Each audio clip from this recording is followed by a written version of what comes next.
കേരള രാഷ്ട്രീയത്തിൽ എന്തൊക്കെയോ അണിയറയിൽ നടക്കുന്നുണ്ടല്ലേ? ഒറ്റ നോട്ടത്തിൽ ബന്ധമില്ലെന്ന് തോന്നുന്ന പല കാര്യങ്ങളും. പക്ഷേ ചില പുതിയ വിശകലനങ്ങൾ പറയുന്നത് ഇതെല്ലാം ഒരു വലിയ കളിയുടെ ഭാഗമാണെന്നാണ്. എന്താണാ കളി? നമുക്ക് നോക്കാം. ഓക്കെ, അപ്പോ ഈയൊരു വലിയ ചിത്രം മനസ്സിലാക്കണമെങ്കിൽ ആദ്യം അടുത്തിടെ നടന്ന ചില സംഭവങ്ങൾ ഒന്ന് ചേർത്ത് വെച്ച് നോക്കണം. ചിലപ്പോൾ നിങ്ങൾക്ക് തോന്നും ഇതിലൊക്കെ എന്ത് ബന്ധമാണെന്ന്. പക്ഷെ ഒന്ന് ശ്രദ്ധിച്ചു നോക്കിയാൽ ഒരു പാറ്റേൺ കാണാൻ പറ്റും. ദാ ഒന്നാമത്തെ കാര്യം, SNDP, NSS പോലുള്ള സംഘടനകൾ സാധാരണഗതിയിൽ ഇവർ ഏതെങ്കിലും ഒരു മുന്നണിയുടെ കൂടെ അങ്ങ് ഉറച്ചു നിൽക്കാറില്ല. പക്ഷെ ഇപ്പോ നോക്കൂ, അവരുടെ നേതാക്കളുടെ പ്രസ്താവനകൾ ഇടതുമുന്നണിക്ക് അനുകൂലമായി വരുന്നു. ഇത് ശ്രദ്ധിക്കേണ്ട ഒരു കാര്യമാണ്. ഇനി അടുത്തത് നോക്കാം. ഇടതുപക്ഷം, പ്രത്യേകിച്ച് CPM, സാധാരണ ആത്മീയ നേതാക്കളിൽ നിന്നൊക്കെ ഒരു അകലം പാലിക്കുന്ന പാർട്ടിയാണ്, അല്ലേ? എന്നാൽ ഇപ്പോഴോ അമൃതാനന്ദമയി ദേവിയുടെ ഒരു പഴയ UN പ്രസംഗത്തിന്റെ വാർഷികം ഒരു ആഗോള സാംസ്കാരിക നേട്ടമായി ആഘോഷിക്കുന്നു. ഇതൊരു ചെറിയ മാറ്റമല്ല. ഇതിനിടയിൽ തന്നെ മുന്നണികൾ തമ്മിലുള്ള പോര് വേറെ ലെവലിൽ നടക്കുന്നുണ്ട്. LDF പറയുന്നു UDFന് മുസ്ലിം തീവ്രവാദ ഗ്രൂപ്പുകളുമായി ബന്ധമുണ്ടെന്ന്. അപ്പൊ UDF തിരിച്ചു പറയുന്നു അങ്ങനെയൊന്നുമില്ല, മുസ്ലിം ലീഗ് ഒരു മതേതര പാർട്ടിയാണ് എന്ന്. ഈ ആരോപണ പ്രത്യാരോപണങ്ങൾ ഇതിന്റെ കൂടെ ചേർത്ത് വായിക്കണം. അപ്പോ ഈ പറഞ്ഞ സാമുദായിക നേതാക്കളുടെ പിന്തുണ, ആത്മീയ നേതാക്കളോടുള്ള അടുപ്പം, പിന്നെ ഈ രാഷ്ട്രീയ ആരോപണങ്ങൾ, ഇതെല്ലാം തമ്മിൽ എന്താണ് ബന്ധം? ഈ ചിതറിക്കിടക്കുന്ന കഷ്ണങ്ങളെല്ലാം ഒരുമിപ്പിക്കുന്ന ഒരൊറ്റ ഉത്തരമുണ്ട്. അതാണ് സോഷ്യൽ എഞ്ചിനീയറിംഗ്. എന്താണ് ഈ സോഷ്യൽ എഞ്ചിനീയറിംഗ്? പേരുകേട്ട് പേടിക്കേണ്ട, സിമ്പിളാണ്. അതായത് പണ്ടത്തെ പോലെ തൊഴിലാളി മുതലാളി എന്ന ക്ലാസ് പൊളിറ്റിക്സ് മാത്രം വെച്ച് ഇനി കാര്യമില്ല.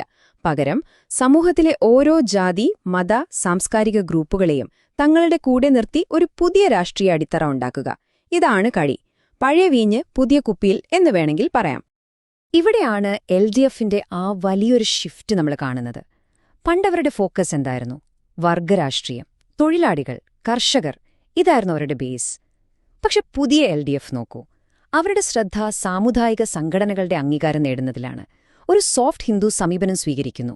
കർശനമായ മതേതരത്വത്തിൽ നിന്ന് മാറി ഒരു കൾച്ചറൽ, സ്പിരിച്വൽ ഡിപ്ലോമസിയിലേക്ക് അവർ നീങ്ങുന്നു. പഴയ പ്രത്യാശാസ്ത്രം മാത്രമല്ല, എതിരാളികളെ, പ്രത്യേകിച്ച് മുസ്ലിം ലീഗിനെ ഒറ്റപ്പെടുത്തുക എന്ന പുതിയ തന്ത്രവും പയറ്റുന്നു. പക്ഷേ ഞാൻ നേരത്തെ പറഞ്ഞ പോലെ ഈ സോഷ്യൽ എഞ്ചിനീയറിംഗ് കേരളത്തിൽ ആദ്യമായിട്ടല്ല നടക്കുന്നത്. ഇപ്പോഴത്തെ ഈ നീക്കങ്ങള് ശരിക്കും മനസ്സിലാക്കണമെങ്കിൽ നമ്മളെ ചരിത്രത്തിലേക്ക് കുറച്ചൊന്ന് പിന്നോട്ടു പോണം. നിങ്ങൾക്ക് കുക്കൂക്കു മുന്നണി ഓർമ്മയുണ്ടോ?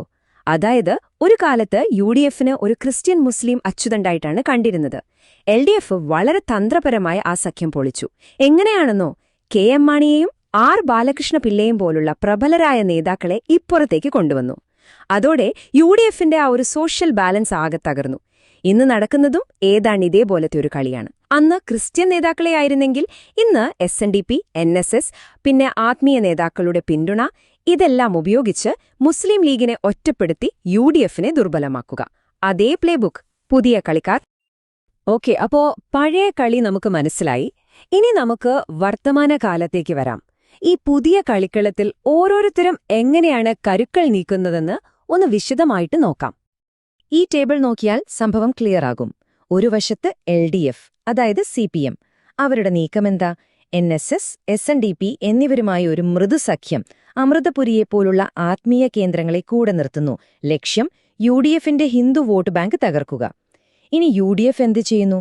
അവർ ഡിഫൻസിലാണ്. മുസ്ലിം ലീഗിനെ ഒരു മതേതര പാർട്ടിയായി അവതരിപ്പിച്ച് കൂടെ നിർത്താൻ ശ്രമിക്കുന്നു. അവരുടെ ലക്ഷ്യം തങ്ങളുടെ നിലനിൽപ്പ് ഉറപ്പാക്കുക, തീവ്രവാദ ആരോപണത്തെ പ്രതിരോധിക്കുക. ഇതിനിടയിൽ BJP എന്തു ചെയ്യുന്നു? അവരുടെ വലിയ നേതാക്കളൊക്കെ സൈലന്റാണ്. പക്ഷേ താഴെത്തട്ടിൽ ഈ സമുദായ നേതാക്കളെ പരിഹസിക്കുന്നുണ്ട്. അവർ ശരിക്കും വിള്ളലുകൾക്കായി കാത്തിരിക്കുകയാണ്. എന്നിട്ട് അവസാനം യഥാർത്ഥ ഹിന്ദു സംരക്ഷകർ ഞങ്ങളാണെന്ന് പറഞ്ഞ് രംഗത്തിറങ്ങാം എന്നാണ് അവരുടെ പ്ലാൻ. അപ്പോ ഈ കരിനീക്കങ്ങളൊക്കെ കൊള്ളാം. പക്ഷേ ഇതിന്റെയൊക്കെ അവസാനം എന്താകും? കളി എങ്ങോട്ടു പോകും? പ്രധാനമായും 3 സാധ്യതകളാണ് വിശകലനങ്ങളിൽ ചൂണ്ടിക്കാണിക്കുന്നത്. ഒന്നാമത്തെ സാധ്യത, LDFന്റെ പ്ലാൻ വിജയിക്കുന്നു. NSSും SNDPയും പൂർണ്ണമായി LDFന്റെ കൂടെ നിൽക്കുന്നു. അങ്ങനെ വന്നാൽ UDFന് അവരുടെ ഹിന്ദു വോട്ടുകൾ നഷ്ടപ്പെടും. അതോടെ UDF എന്നത് ഒരു മുസ്ലിം ലീഗ് മുന്നണി മാത്രമായി ഒതുങ്ങിപ്പോകാം. രണ്ടാമത്തെ സാധ്യത, BJPയുടെ മുന്നേറ്റം. ഈ അവസരം മുതലെടുത്ത് ബി.ജെ.പി. ശക്തമായ ഒരു ഹിന്ദുത്വ അജണ്ടയുമായി വന്നാൽ എൽ.ഡി.എഫിന് ഈ പുതുതായി കിട്ടിയ സാമുദായിക പിന്തുണയൊക്കെ നഷ്ടപ്പെടാം. ലോങ് റണ്ണിൽ അത് ബി.ജെ.പിക്ക് ഗുണം ചെയ്യും. ഇനി മൂന്നാമത്തെ സാധ്യത, യു.ഡി.എഫിന്റെ തകർച്ച. ഈ ഒറ്റപ്പെടുത്തൽ സഹിക്കാനാവാതെ മുസ്ലിം ലീഗ് കോൺഗ്രസ് വിടുന്നു. അങ്ങനെ സംഭവിച്ചാൽ 1980കളിൽ കണ്ടതുപോലെ കേരള രാഷ്ട്രീയത്തിൽ പുതിയൊരു സമവാക്യം ഉണ്ടാക്കാൻ എൽ.ഡി.എഫ് ശ്രമിച്ചേക്കാം. ഈ മൂന്ന് സാധ്യതകളും കേരള രാഷ്ട്രീയത്തെ മാറ്റിമറിക്കാൻ ശേഷിയുള്ളതാണ്. അപ്പൊ നമ്മൾ ഇതിൽ നിന്ന് മനസ്സിലാക്കേണ്ട പ്രധാന കാര്യം എന്താണെന്ന് വെച്ചാൽ, ഇതൊന്നും വെറും ഇലക്ഷൻ സമയത്തെ തന്ത്രങ്ങൾ മാത്രമല്ല. ഇതൊരു വലിയ മാറ്റത്തിന്റെ തുടക്കമാണ്. പണ്ട് നമ്മൾ കണ്ടിരുന്ന ഒരു മതേതര മാർക്സിസ്റ്റ് മുന്നണി എന്നതിൽ നിന്ന് ഒരു സാംസ്കാരിക മാർക്സിസ്റ്റ് ആത്മീയ ദേശീയവാദ സഖ്യത്തിലേക്കുള്ള ഒരു ദീർഘകാല ഷിഫ്റ്റാണിത്. അപ്പോ നമ്മുടെ മുന്നിലുള്ള ഏറ്റവും വലിയ ചോദ്യം ഇതാണ്: നമ്മളീ കാണുന്നത് കേരളത്തിന്റെ ഒരു പുതിയ രാഷ്ട്രീയ യാഥാർത്ഥ്യമാണോ, അതോ ഇതൊരു താൽക്കാലിക തന്ത്രം മാത്രമാണോ? ഈ പുതിയ സഖ്യങ്ങൾ എത്ര കാലം നിലനിൽക്കും? ഇതിന്റെ ഉത്തരം കാലം തന്നെ നമുക്ക് കാട്ടിത്തരും.